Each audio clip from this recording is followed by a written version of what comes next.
What is up, everybody? Here we are again in the S10. Got the tranny installed.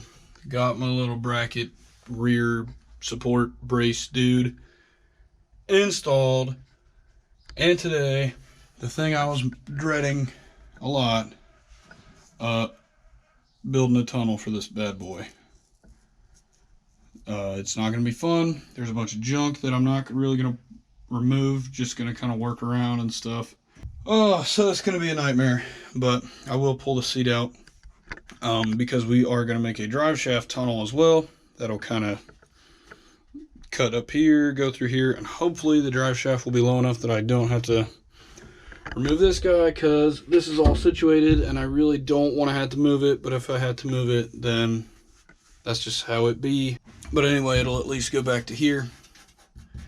And so I guess let's get right to it. First thing, I will cut this out probably first, but pre-first, I'm going to put at least one.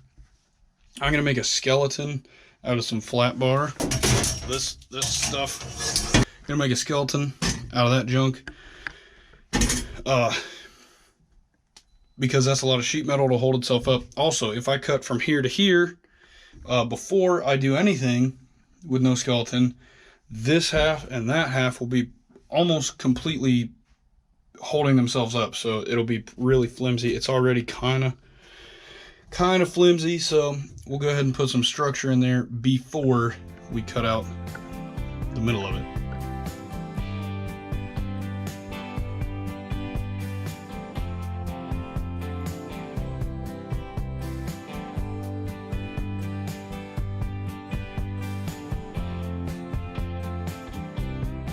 So we got our first bracket bent up, and it is going to be it's not a tail shaft bracket, it's a bracket that goes over the tail shaft. Anyway, so I got my location scratched, we're ready to weld. What I'm gonna do now, just in case, this is a quick tech tip, is I'm just gonna wipe the bottom off of any schmoo so it doesn't interfere with my reading. And then I'm gonna grab the old calipers and go right on there.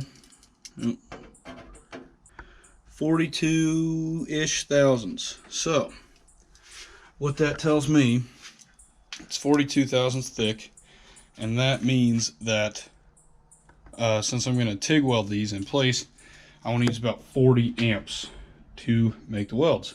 Quick tech tip there for you. You can use, generally, rule of thumb, an amp per thousandth of thickness for carbon. Steel, up to a little over 100 thousandths. Then at that point you need to start looking at charts or whatever. Well, let's get to welding.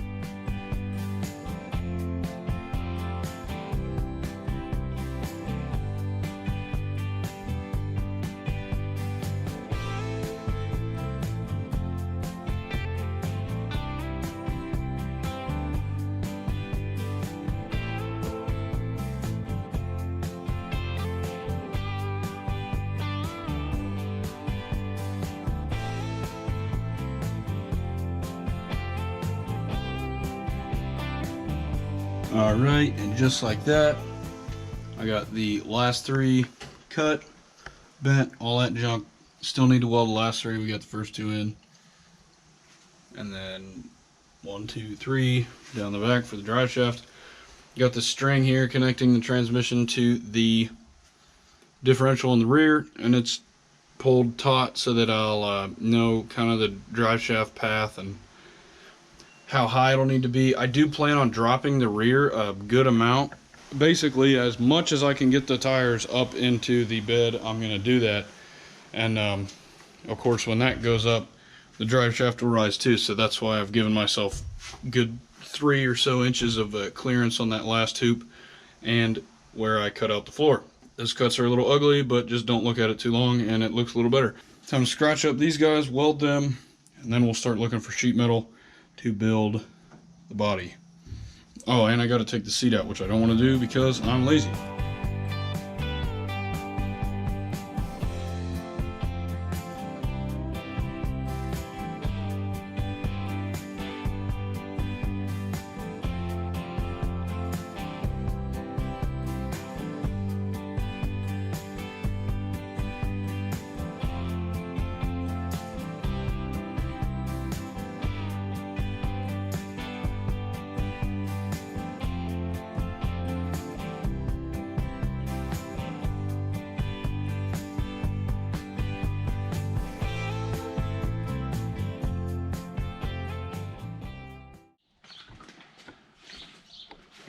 Look at this.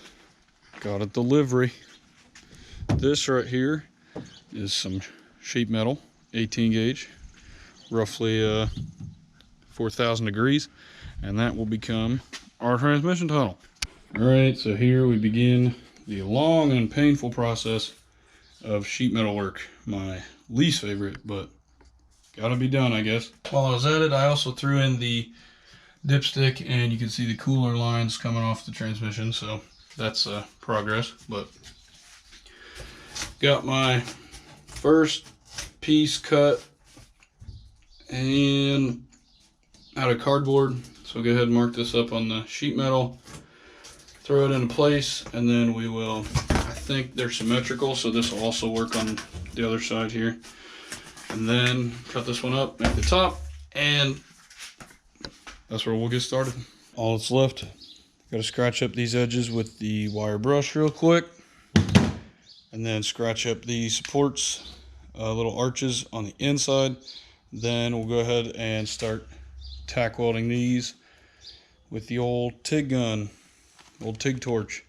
This TIG torch, it's a happy day because we've made a huge improvement to a finger flip switch for lift start. When I first started, I did all scratch start, which was rough because the tungsten's always destroyed.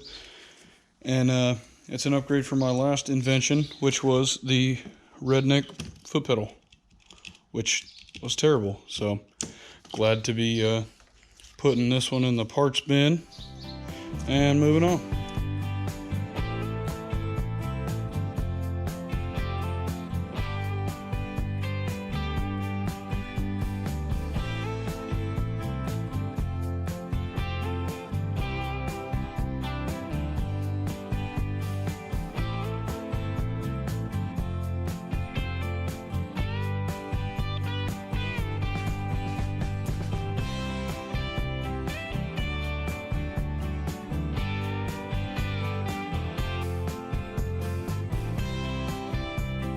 Alright, so fast forward here some amount of time, and would you look at that? Coming together nicely. We got it all the way up to the last section, and then really all I have to do left on this is make some branches that go from this corner up there and this corner up there, and then fill in those 3 panels, and then we'll be golden. So some other little stuff I did, just because I'm trying to wrap everything up at the same time.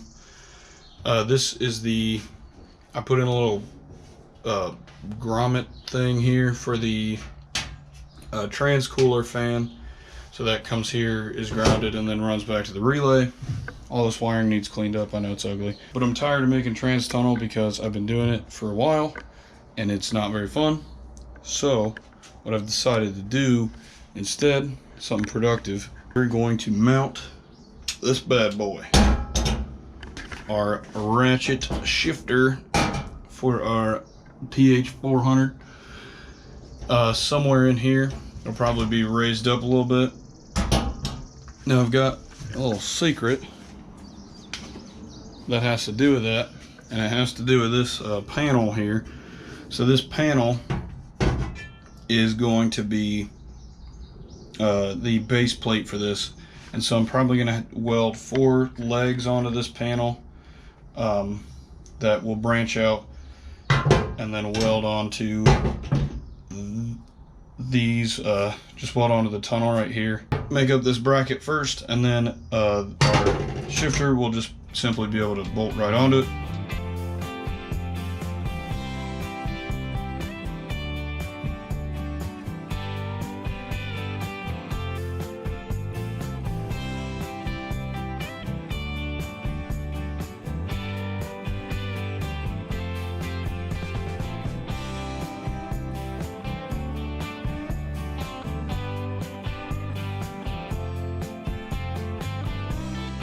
Alright, so I got our little shifter plate mounted on here, and then the shifter bolted down to the top of it, and then while I was at it, I went ahead and just threw the cable in, ran it down to the transmission, Now all this is kind of particular. You got to do it the right way. I know this cable's it needs some final placement, but I'll get that figured out where that's exactly going to go. Probably down something like that, but kind of ugly, but it'll work. That's just the length of shifter cable they give you when you buy this. So if I want it to be pretty, I'll probably just measure it out and get the right length in the future. But for now, it'll work. It'll just be a little ugly. So you gotta mess with the adjustment on this thing. You gotta check the shifter lever, which is on the driver's side of the transmission down there. And basically, there's a little pin that slides in and out of that lever, and you adjust it in. Since this is full manual reverse valve body, you put it in drive on a normal one, which in this is first gear. Make sure that the pin slides in and out easy. Then you put it in reverse. Make sure the pin slides in and out easy, and click it all the way back to 3 in this with this shifter, or 1 in a normal shifter, and that would be and make sure that it slides in and out easy there. Then you'll know the adjustment's right. Basically, you don't want the transmission shifter, which is a little like lever thing, you don't want it getting halfway in between a gear and then trying to run in that position, because that'll damage everything. So this is a B&M Ratchet. I kind of forget the name of it, but it's a nice ratchet shifter. It's got everything I need to be legal and all that junk. It's got the reverse lockout. And so basically it's in park now, and then you go back on with the TH400. It's kind of weird, but TH400 and 350 and maybe Power Glide, if I remember right, there's kind of like 2 parks. The first is all the way forward is park, and then back one is like intermittent park. It's like not all the way there, but so then that's reverse is the 3rd click back, and then neutral will be past reverse. And then you can see this little lever here. You can go from reverse to neutral and then back to reverse, no problem. It's only if you go reverse to neutral and then to 1. Now that I'm in 1, I can go back to neutral, but I can't go to reverse. You can see this lever right here stops. So you have to lift up on the reverse lockout, and then you can put it back in reverse. So reverse, neutral, 1, 2, and 3, and that's it. It's going to be pretty sweet. Reverse. So I'm looking forward to it. Should be pretty fun to drive. I'm going to go ahead and apologize because it's probably like the worst video ever, but skipped around a bunch. But it's done. It's together. All I need to do is seam seal everything. I got the seat back in. The shifter's on. Everything on here. It's pretty sweet. Everything kind of works.